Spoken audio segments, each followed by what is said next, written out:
Hello friends, मैं हूं आपका दोस्त बिंदु और आज मैं बात करने वाला हूं ऑडिशन के बारे में। अगर आप एक्टर हैं या फिर एक्टिंग में अपना करियर बनाना चाहते हैं और बॉम्बे में आप शिफ्ट होना चाहते हैं तो आपको किन किन बातों का ध्यान रखना होगा ऑडिशन देने से पहले। ऑडिशन पे जाने से पहले आपको कुछ बातों का ध्यान रखना होगा जिससे कि आपका ऑडिशन अच्छा हो और आपका चांस सिलेक्शन का काफी ज्यादा बढ़ जाए। तो इन सारे चीजों के ऊपर इस एपिसोड में बात होगा और इसको मैं एक सीरीज में डाला हूँ और इस सीरीज में टोटल 3 एपिसोड होने वाला है। फर्स्ट एपिसोड मतलब इसमें मैं बात करूंगा कि ऑडिशन पे जाने से पहले आपको किन किन बातों का ध्यान रखना होगा, किस किस तरह का ऑडिशन होता है, और सेकंड एपिसोड में बात होगा कि टीवी सीरियल का ऑडिशन कहां कहां होता है, और थर्ड एपिसोड में बात होगा कि वेब सीरीज और फिल्मों का ऑडिशन कहां कहां होता है। अगर ये सारा कुछ एक ही एपिसोड में बताऊंगा ना तो काफी बड़ा हो जाएगा और आप भी बोरिंग हो जाइएगा और वीडियो भी काफी बड़ा हो जाएगा, इसीलिए मैं इसको 3 एपिसोड में बांटा हूं। तो इस एपिसोड में सिर्फ और सिर्फ मैं ऑडिशन पे जाने से पहले आपको किन किन बातों का ध्यान रखना चाहिए इसके ऊपर मैं बात करूंगा। पहला चीज कि आपको एक बैग कैरी करना है। कैरी ऑन बैग जो होता है ना, डफल बैग जो जिम जाने के लिए लोग यूज करते हैं, थोड़ा सा बड़ा बैग, मतलब उसको आपको कैरी करना है। उसमें करना क्या है कि आपको अपना मेकअप का सारा सामान, अपना पर्सनल सामान आपको रखना पड़ेगा मेकअप का। वो इसलिए क्योंकि आपको ऑडिशन पे जाने से पहले अपना टचअप हल्का करना होगा, क्योंकि आप ऑडिशन पे जा रहे हैं तो काफी सारा पैदल भी चले होंगे या बाइक से आए होंगे या फिर बस से आए होंगे या फिर ऑटो से आए होंगे। तो उससे होता क्या है कि आपके चेहरा पे थोड़ा सा डस्ट वगैरह आ जाता है, थोड़ा सा टैन आ जाता है, गंदा हो जाता है चेहरा। तो अगर आप अपना मेकअप कैरी किए हुए रहिएगा ना तो उससे आप फटाक से टचअप कर लीजिएगा ऑडिशन देने से पहले और आपका चेहरा बिल्कुल फ्रेश लगने लगेगा और आप बिल्कुल सुंदर भी लगेगा। तो एक्टर का सबसे बेसिक चीज होता है कि चेहरा का सुंदरता बहुत ज्यादा जरूरी होता है किसी भी एक्टर के लिए, चेहरा को सुंदर रखना। तो ये मेकअप का सामान आपको अपना कैरी करना है। इसके अलावा फिर आपको एक एनर्जी ड्रिंक कैरी करना है। एनर्जी ड्रिंक इसलिए क्योंकि आप पूरा दिन ऑडिशन देते देते ना थक जाते हैं, आपके अंदर एनर्जी बचता नहीं है लास्ट ऑडिशन के लिए। और एक दिन में एक्टर लोग कम से कम 10 से 15 ऑडिशन देते हैं। घर से निकलते हैं सुबह तो शाम को जब घर आते हैं तो 10 से 15 ऑडिशन दे के घर आते हैं। और हो ना हो किसी ऑडिशन में उनका अगर एनर्जी लो हो जाए और वो उनका ऑडिशन खराब चला जाए तो उनको बहुत बुरा फील होता है। तो इसीलिए एनर्जी ड्रिंक और एक जो फ्रूट्स आपको पसंद है वो फ्रूट्स आपको कैरी करना है, ताकि आप फटाक से फ्रूट्स खा ले, एनर्जी ड्रिंक पी ले और आपके अंदर एनर्जी आ जाए और आप बढ़िया से बढ़िया ऑडिशन दे सके। तो आपको एनर्जी ड्रिंक के लिए एक बोतल एनर्जी ड्रिंक्स और जो आपका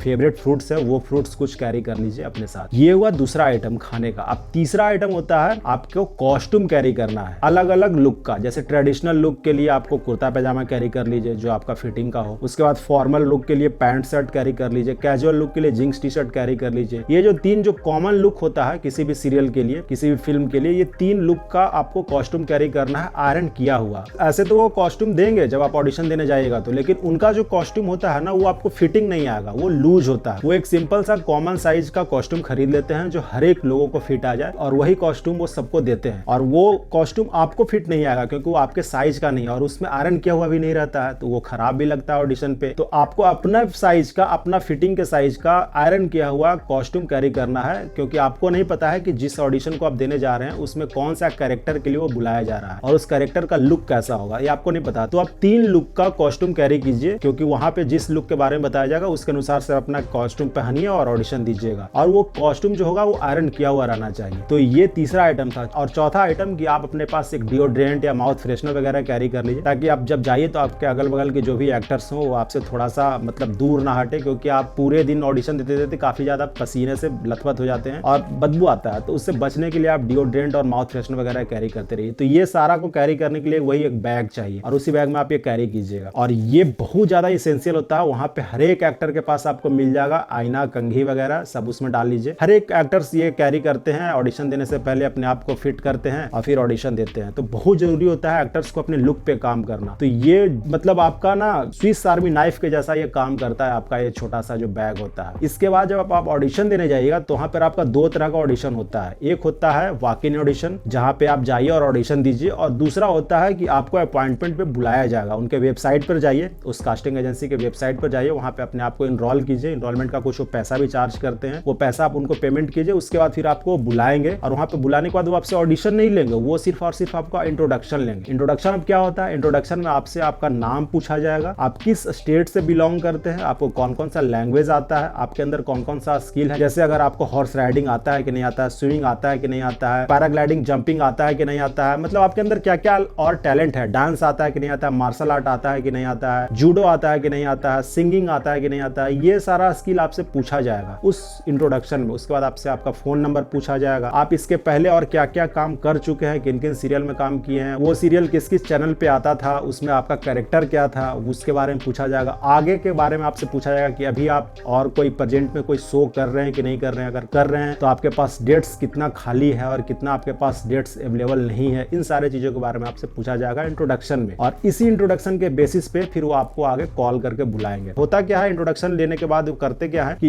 ये जो सीरियल वाले होते हैं उनके पास एक क्रिएटिव टीम होता है। क्रिएटिव टीम कांटेक्ट करता है कास्टिंग एजेंसी से और उनको अपना कैरेक्टर के बारे में बताता है कि भैया मुझको ऐसे ऐसे लुक का, रेफरेंस लुक भी बताता है कि शाहिद कपूर के लुक का या सलमान खान के लुक का या फिर रणवीर कपूर के लुक का, इस तरह के लुक का मुझे एक्टर चाहिए इतना से इतना एज ग्रुप के बीच में और उसका कैरेक्टर ये है। और कास्टिंग एजेंसी उसके ब्रीफ के अनुसार से अपना इंट्रोडक्शन में देखता है कि हमारे इंट्रो जो हम एक्टर का लिए हैं उसमें ये कौन कौन सा फिट आ रहा है, और जो फिट आता है उसको वो क्रिएटिव के पास भेजता है। जब क्रिएटिव सिलेक्ट करता है कि ये एक्टर उनको अच्छा लग रहा है तो उसमें जो इंट्रोडक्शन में जो नंबर दिया हुआ रहता है उस नंबर पे फिर वो एक्टर को बुलाते हैं और बुलाने के बाद फिर उनका ऑडिशन लिया जाता है, लुक टेस्ट होता है। तो ये पहला तरीका है इंट्रोडक्शन के थ्रू, जहां पे आपको पैसा देके आपको रजिस्ट्रेशन करना होगा, फिर आपका इंट्रोडक्शन लेता है। दूसरा है वॉक इन ऑडिशन, मतलब वहां पे कोई इंट्रोडक्शन या फिर कोई पैसा नहीं देना है आपको, आप सीधा सीधा जाइए, वहां पे ऑडिशन चलते रहेगा, आप ऑडिशन दीजिए और ऑडिशन देने के बाद घर आइए। अब वहां पे ऑडिशन आपको कैसे देना है, तो वहां पर आप जब जाइएगा तो अपना पहले तो अपना लुक के ऊपर काम आपको करना है, जो आपको पहले बता चुका हूं कि अपने आप को पूरा फिट करना है। फिर आपको वो एक स्क्रिप्ट का एक पार्ट देंगे, जो सीरियल का वो ऑडिशन ले रहे हैं उसी सीरियल का एक स्क्रिप्ट होता है, उनको दिया हुआ रहता है, सीरियल वाले उनको दे देते हैं कास्टिंग एजेंसी को। अब इसके बाद कास्टिंग एजेंसी क्या करेगा कि जो कैरेक्टर का आपको दिया हुआ स्क्रिप्ट, उस कैरेक्टर का आपको ब्रीफ वो देंगे। अगर वो ब्रीफ नहीं देते हैं तो आपको उनसे उनका ब्रीफ मांगना पड़ेगा। उस ब्रीफ में आपको ये पूछना है कि ये कैरेक्टर का एज कितना है, ये कैरेक्टर का बिहेवियर क्या है, इस कैरेक्टर का बैकग्राउंड क्या है, ये कहां से आया है, किस तरह का लैंग्वेज यूज करता है, ये जो कैरेक्टर जिसका आप ऑडिशन देने वाले हैं उसके बारे में आपको पूछना है, ये कैसे सोचता है, क्या बोलता है, इसके पहले वो क्या क्या कर चुका है सीरियल में, वो सारा कुछ आपको उनसे जानकारी लेना है। जितना ज्यादा उस कैरेक्टर के बारे में आप पूछिएगा उतना ज्यादा आपको पता चलेगा और उसी इंफॉर्मेशन के बेसिस पे आप अपने अंदर वो इमेज को बनाइएगा, उस कैरेक्टर को डेवलप कीजिएगा और तब जाके आप उस ऑडिशन को दीजिएगा तो आपका ऑडिशन बढ़िया आएगा, क्योंकि आप उस कैरेक्टर के बारे में बहुत कुछ जान चुके हैं, उस कैरेक्टर को आप अपने माइंड में बना चुके हैं, इमेज बन चुका है और उसी इमेज को आप पोर्ट्रे कर रहे हैं ऑडिशन में। तो ये ब्रीफ बहुत इंपॉर्टेंट होता है किसी भी एक्टर के लिए, ऑडिशन को क्रैक करने में बहुत ज्यादा इंपॉर्टेंट होता है। मैं बहुत सारे ऐसे नए एक्टर्स को देखा हूं कि अगर उनको सही ब्रीफ नहीं मिल पाता है तो वो बेचारे कितने भी अच्छे एक्टर हों वो छट जाते हैं। और वैसे ही कोई नए एक्टर जिनको एक्टिंग उतना अच्छा नहीं आता है, मतलब सो एक्टर हैं, लेकिन अगर उनको कोई अच्छा से ब्रीफ दे देता है ना कास्टिंग डायरेक्टर, तो वो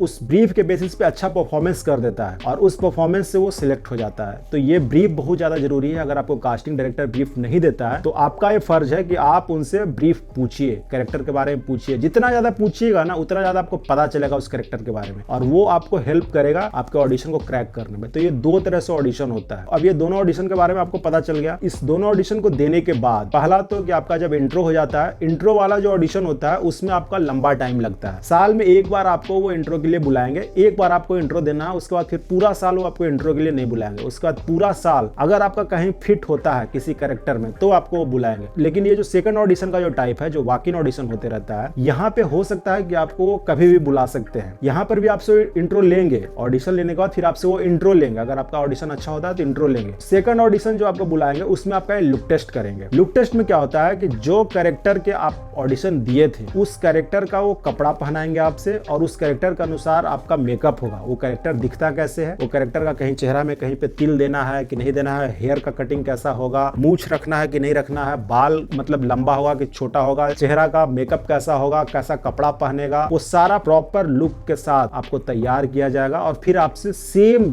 ऑडिशन लिया जाएगा, सेम जो आप दिए थे बढ़िया से एक बार ब्रीफ करके आपको बताया जाएगा और फिर आपको दोबारा सेम ऑडिशन लिया जाएगा। अब वो देखना चाहते हैं कि ये उस मतलब कॉस्ट्यूम में, ये उस तरह के लुक में कैसा परफॉर्मेंस करता है, अच्छा कर रहा है कि नहीं कर रहा है। तो ये होता है लुक टेस्ट। लुक टेस्ट में आपको बेसिकली चेक किया जाता है कि उस तरह के लुक में ये लड़का जो है, जो एक्टर जो है, जो एक ऑडिशन देने आया है, ये कैसा परफॉर्म कर रहा है, हमारे कैरेक्टर में फिट आ रहा है कि नहीं। और लुक टेस्ट में वहां पर कास्टिंग डायरेक्टर के साथ साथ क्रिएटिव टीम भी बैठा हुआ रहता है जो उस शो को क्रिएटिवली देख रहा होता है। तो ये दोनों लोग लुक टेस्ट में बैठे हुए रहते हैं। अगर आप लुक टेस्ट में फाइनल हो गए हैं, अगर आप लुक टेस्ट में सिलेक्ट हो गए हैं, तो आपका अगला मीटिंग होगा प्रोडक्शन टीम से। प्रोडक्शन टीम आपसे बात करेगा पैसा को लेकर कि आप पर डे कितना लीजिएगा। और यहाँ पे आपको बहुत ही स्मार्टली प्ले करना है। आपको ये ध्यान में जरूर रखना है कि मेरा तो सिलेक्शन हो चुका है, अब मुझे सिलेक्शन से कोई हटा नहीं सकता है। अब यहाँ पर सिर्फ और सिर्फ पैसा का बात आके लटक जाता है और पैसा में भी आपसे वो इतना ज्यादा निगोशिएट करेंगे, आपको इस तरह से मतलब ट्रीट करेंगे कि अगर आप कम नहीं कीजिएगा ना तो किसी तीसरे को ले लेंगे, किसी दूसरे को ले लेंगे, किसी चौथे को ले लेंगे। उनके पास बहुत सारा ऑप्शन है लेकिन उनके पास रियल में कोई ऑप्शन रहता नहीं है। वो सिर्फ और सिर्फ आपसे इसलिए बात करते हैं क्योंकि आप अपना पैसा को कम कर सके। और आपको यहाँ पे बहुत ही स्मार्टली प्ले करना होगा कि आपको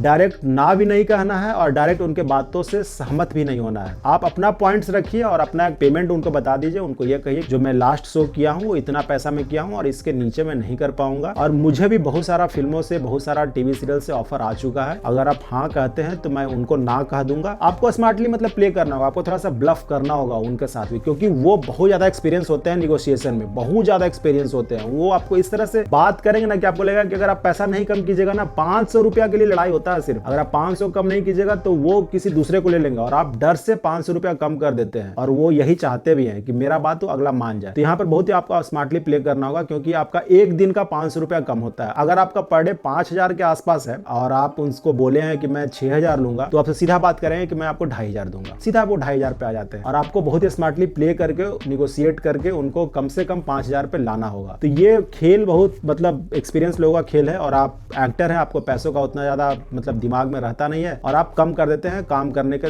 लालच में या काम करने के दबाव में, जो भी कर ले। तो यहाँ पर आपको स्मार्टली प्ले करना होगा प्रोडक्शन टीम्स के साथ। फिर वो आपके साथ एक एग्रीमेंट साइन करेंगे और उस एग्रीमेंट में ये लिखा हुआ रहता है कि आपका जो पेमेंट होगा काम का वो 90 दिन के बाद होगा। जो आज आप काम किए हैं ना, इसका पेमेंट 90 दिन के बाद होगा। जो कल आप काम कर रहे हैं उसका पेमेंट फिर 90 दिन के बाद होगा। जो आप परसों काम कर रहे हैं उसका पेमेंट 90 दिन के बाद होगा। मतलब आज का काम का पेमेंट आज शाम को नहीं मिलेगा या फिर महीना के अंत में नहीं मिलेगा, नहीं, 90 दिन के बाद मिलेगा। ये उस एग्रीमेंट में लिखा हुआ रहता है। और ये डरना नहीं है, ये हर एक जगह का यही रूल है, हर एक प्रोडक्शन हाउस, हर एक कास्टिंग एजेंसी का यही रूल है। वो आपका पेमेंट 90 दिन बाद करेंगे। लेकिन हाँ, कर देते हैं, इससे आपको घबराना नहीं है कि मेरा पेमेंट होगा कि नहीं होगा, मुझे पैसा मिलेगा कि नहीं मिलेगा, मैं आज काम करके छोड़ दिया हूँ, अब मैं दूसरा जगह काम करने चला गया हूँ, दूसरे शो में काम कर रहा हूँ, तो वो पुराना पेमेंट मेरा मिलेगा कि नहीं मिलेगा। हाँ मिलेगा, आपको बस फॉलो अप करना है। उनको एक रिमाइंडर दे देना है कि मेरा 90 दिन पूरा हो गया है, मैं ये शो में काम किया था आपके यहाँ इस डेट में और मेरा इतना पर डे था।